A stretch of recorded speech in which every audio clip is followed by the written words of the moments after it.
this is the first year that we're launching these debates, and this is the first of what we hope will be quite a few debates, not just here in Villa, but also in some of the other Pacific Islands.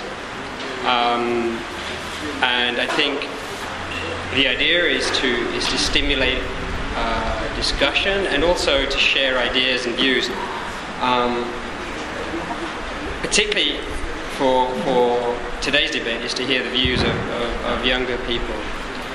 The way we're going to run this is much like a normal sort of Oxford Union debate, so there'll be the fors and the against, but in order to keep it a little bit more interesting, what we'll do is at the start we'd like to do a quick survey, which is why you've got a red card and a green card.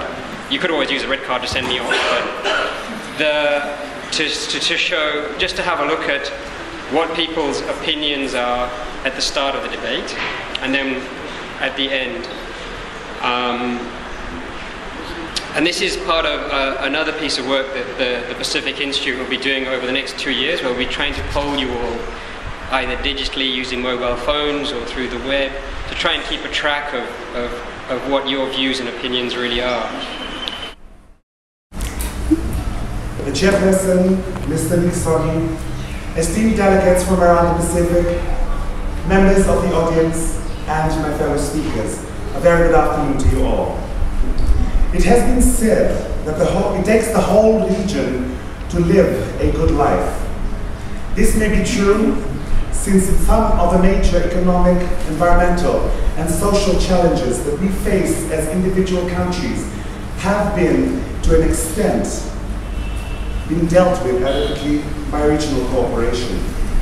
However, the story of regional free trade agreements, of the blatant corruption in the fisheries industries, and the inability of the region to adequately address the climate change issue can be counted as among the most spectacular instances of the failure of regionalism.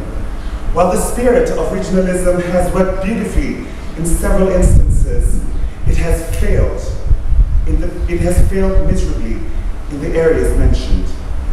Ladies and gentlemen, these are areas which are vital to the region, just as fuel is vital to an engine. It is therefore our stance that regionalism has failed the Pacific. My name is Shosefa Dubati, and I will open as well as conclude our team's arguments. On my right, my colleagues from the Marshall Islands, Jonathan Kawakami, will be looking at the first area in which regionalism has failed, and this will be in relation to regional free trade agreements.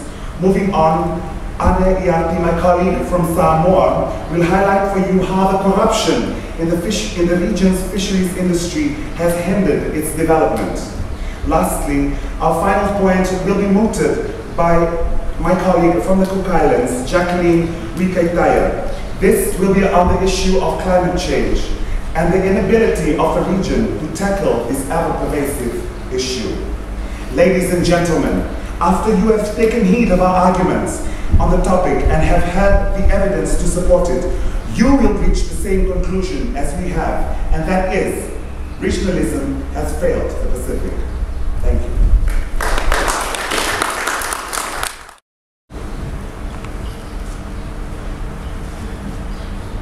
Regionalism is an economical and a political ideology which promotes and encourages a group of countries in a particular geographical setting to work together for their joint and individual benefits in terms of social, economical, educational, and political relations.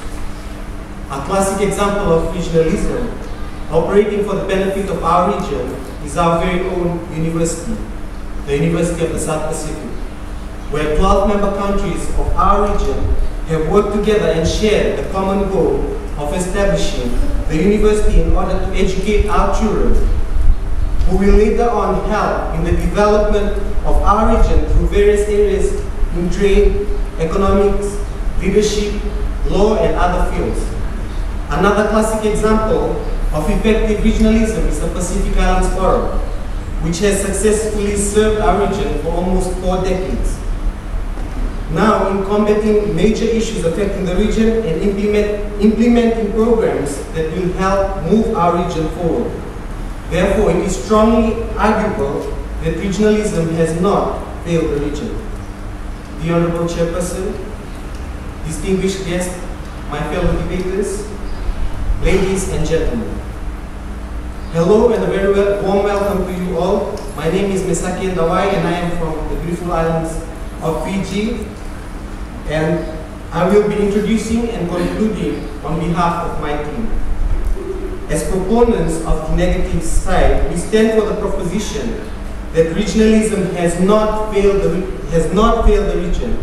I repeat myself, regionalism has not failed the region in the areas of trade, fisheries, and climate change.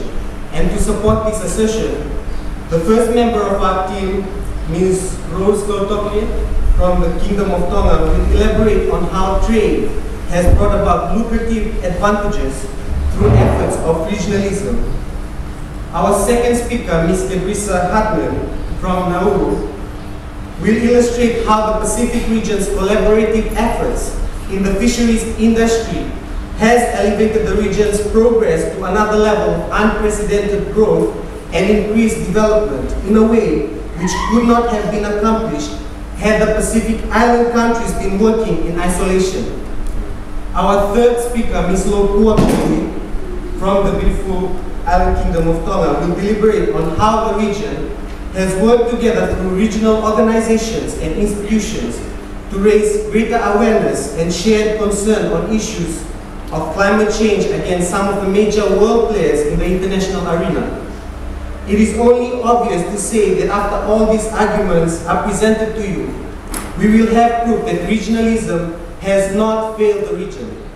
So without further ado, I will leave it to the affirmative side. In the area of trade, we will prove that regionalism has failed the Pacific. First, the Pacific Agreement on Closer Economic Relations, also known as PACER Plus, has proven to be is a trade liberalization agreement, an agreement that includes Pacific Island countries with Australia and New Zealand.